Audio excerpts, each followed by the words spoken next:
नमस्कार दोस्तों, $5 ट्रिलियन की इकोनॉमी बनने की बात हमारे प्रधानमंत्री नरेंद्र मोदी जी द्वारा कहा जाता था तो दुनिया यहाँ तक कि भारत के अंदर के ही लोग यही कहते फिरते थे कि 5 ट्रिलियन की इकोनॉमी भारत जैसे देश के लिए मुकाम हासिल करना बहुत ही मुश्किल है। अगर आज की बात करें तो हम उसके बहुत ही करीब पहुंच चुके हैं और साथ ही साथ एक खबर जो पूरे ग्लोबल मार्केट में हलचल मचा रखी है वह भी $5 ट्रिलियन से ही संबंधित है। यानी कि भारत ने $5 ट्रिलियन का आंकड़ा पार कर लिया है, या यूं कहें कि भारत ने $5 ट्रिलियन का मील का पत्थर छू ही लिया है, नहीं पार भी कर लिया है। वह भी ऐसे वक्त में जब लोकसभा का चुनाव चल रहा हो, अभी उसके नतीजे आने बाकी है, उससे पहले ही छू लिया। अभी 5 चरणों का ही चुनाव संपन्न हो पाया है, अभी 2 चरणों के चुनाव और होने हैं। उससे पहले ही भारत की शेयर बाजार ने $5 ट्रिलियन का बड़ा मील का पत्थर छू लिया। जी हां दोस्तों, घरेलू शेयर बाजार में उतार चढ़ाव के बावजूद मंगलवार को एक बड़ा रिकॉर्ड बना। बीएसई में सूचीबद्ध कंपनियों का कुल बाजार पूंजीकरण यानी कि एम कैप पहली बार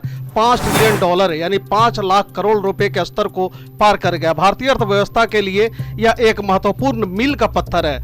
यह देश की बढ़ती आर्थिक ताकत को दिखाता है। बीएसई पर उपलब्ध आंकड़ों के मुताबिक कारोबारी सत्र के अंत में सूचीबद्ध कंपनियों का कुल बाजार मूल्यांकन 4,14,62,306.56 रुपए यानी कि $4.97 लाख करोड़ रहा। यह इसका अब तक का सबसे ऊंचा स्तर है। हालांकि कारोबार के दौरान सूचीबद्ध कंपनियों के बाजार मूल्यांकन ने $5 लाख करोड़ का आंकड़ा भी पार किया। बीएसई पर सूचीबद्ध कंपनियों का बाजार पूंजीकरण 21 मई को नई ऊंचाई पर पहुंच गया। इसके साथ ही भारत, अमेरिका, चीन, जापान और हांगकांग के बाद 5वां बड़ा बाजार पूंजीकरण वाला देश बन गया। आइए थोड़ा यह भी जान लेते हैं कि कब पार किया महत्वपूर्ण लेवल। पिछले साल 29 नवंबर को बीएसई पर सूचीबद्ध कंपनियों का बाजार मूल्यांकन पहली बार 4 लाख करोड़ को पार पहुंचा था। वहीं $3 लाख करोड़ के मुकाम पर पहली बार 24 मई 2021 को बाजार पहुंचा था। बाजार मूल्यांकन 10 जुलाई 2017 को पहली बार 2 लाख करोड़ पर पहुंचा था, जबकि इसने 28 मई 2007 को $1 लाख करोड़ का आंकड़ा छुआ था। $1 लाख करोड़ से $2 लाख करोड़ तक पहुंचने में लगभग 10 वर्षों का वक्त लगा, तो वहीं 2 लाख करोड़ से $3 लाख करोड़ तक पहुंचने में भी लगभग 4 वर्षों का वक्त लगा, और अब 3 लाख करोड़ से 5 लाख करोड़ तक पहुंचने में मात्र 3 वर्ष का ही वक्त लगा। इस बात से आप यह अंदाजा लगा सकते हैं कि भारत की इकोनॉमी कितनी रफ्तार से आगे बढ़ रही है। शेयर बाजार में पिछले कुछ महीनों से तेजी का रफ्तार चल रहा है।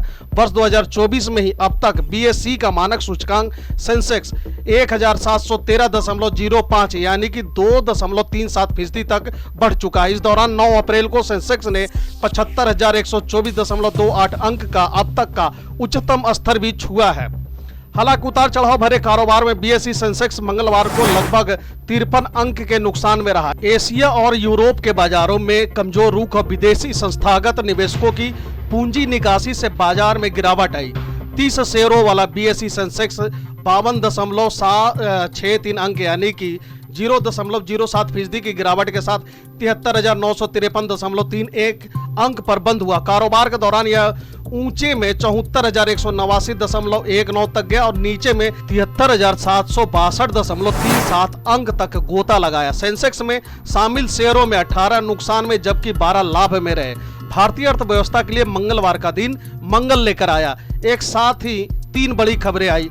भारतीय रिजर्व बैंक यानी आरबीआई के मई बुलेटिन में देश की आर्थिक विकास दर पहली तिमाही में 7.5% रहने का अनुमान जाहिर किया गया है, तो वहीं संयुक्त राष्ट्र ने साल 2024 के लिए भारतीय अर्थव्यवस्था की विकास दर का अनुमान 0.7% बढ़ाकर 6.9% कर दिया है। दोस्तों, इसमें कोई आश्चर्य नहीं होगा कि आने वाले कुछ ही वक्त में संयुक्त राष्ट्र भारतीय अर्थव्यवस्था के विकास दर का अनुमान बदलकर 7% के अनुमान पर ही अपना सहमति दे दे, क्योंकि उन्होंने ऐसा पहले भी किया है।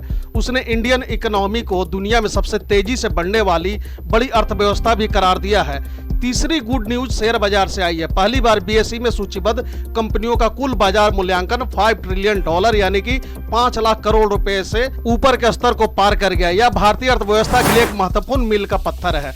सकल मांग और गांवों में गैर खाद्यान्न वस्तुओं पर खर्च बढ़ने के साथ देश की आर्थिक विकास दर चालू वित्त वर्ष की पहली तिमाही 7.5% रह सकती है। आरबीआई के बुलेटिन में प्रकाशित अर्थव्यवस्था की स्थिति पर एक लेख में यह बात कही गई है। भारतीय अर्थव्यवस्था ने आपूर्ति श्रृंखला को प्रभावित करने वाली वैश्विक बाधाओं के बावजूद बेहतरीन मजबूती को दिखाया है। इसमें कहा गया कि आर्थिक गतिविधि सूचकांक यानी कि EAI के अनुसार अप्रैल में गतिविधियों में तेजी आई। शुरुआती अनुमान बताते हैं कि साल 2024-25 की पहली तिमाही में जीडीपी ग्रोथ 7.5% के आसपास रहने की उम्मीद है। EAI का निर्माण डायनामिक फैक्टर मॉडल का इस्तेमाल करके आर्थिक गतिविधियों से जुड़े 27 अहम हाई फ्रीक्वेंसी संकेतकों के सामान्य रुख को निकाल कर किया गया। फरवरी 2020 में EAI को 100 रखा गया, जबकि अप्रैल 2020 में इसे 0 कर दिया गया। इसका कारण अप्रैल महीना कोविड महामारी के कारण आवाजाही पर प्रतिबंधों का कारण सबसे अधिक प्रभावी था। सरकार 31 मई को मार्च 2024 को समाप्त तिमाही के लिए जीडीपी अनुमान और वर्ष 2023-24 के लिए राष्ट्रीय आय के अस्थायी अनुमान जारी करेगी। भारत की ग्रोथ रेट 2023-24 की जून तिमाही में 8.2%, तो वहीं सितंबर तिमाही में 8.1% और दिसंबर तिमाही में 8.4% रही थी। लेख में कहा गया कि जीएसटी संग्रह, बिजली खपत, माल ढुलाई जैसे हाई फ्रीक्वेंसी इंडिकेटर अप्रैल 2024 में घरेलू मांग की स्थिति में निरंतर गति का संकेत देते हैं। टोल संग्रह में इस साल अप्रैल में सालाना आधार पर 8.6% की बढ़ोतरी हुई। दोपहिया और तिपहिया सेगमेंट में मजबूत बढ़ोतरी के कारण अप्रैल 2024 में वाहन की बिक्री में सालाना आधार पर 25.4% की वृद्धि हुई है।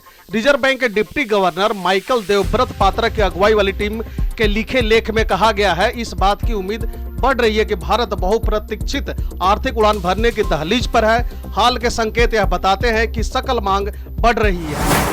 इसी बीच संयुक्त राष्ट्र ने साल 2024 के लिए भारतीय अर्थव्यवस्था के ग्रोथ अनुमानों को 0.7% बढ़ाकर 6.9% कर दिया। संयुक्त राष्ट्र की ग्लोबल इकोनॉमी मॉनिटरिंग ब्रांच के प्रमुख हामिद रशीद ने कहा कि बेहतर आउटलुक, कम महंगाई, मजबूत निर्यात और विदेशी निवेश में बढ़ोतरी से ग्रोथ को बल मिलेगा। उन्होंने कहा कि भारत को अन्य पश्चिमी स्रोतों से आने वाले निवेश से अधिक लाभ मिल रहा है। राशिद बोले, निर्यात काफी मजबूत रहा है।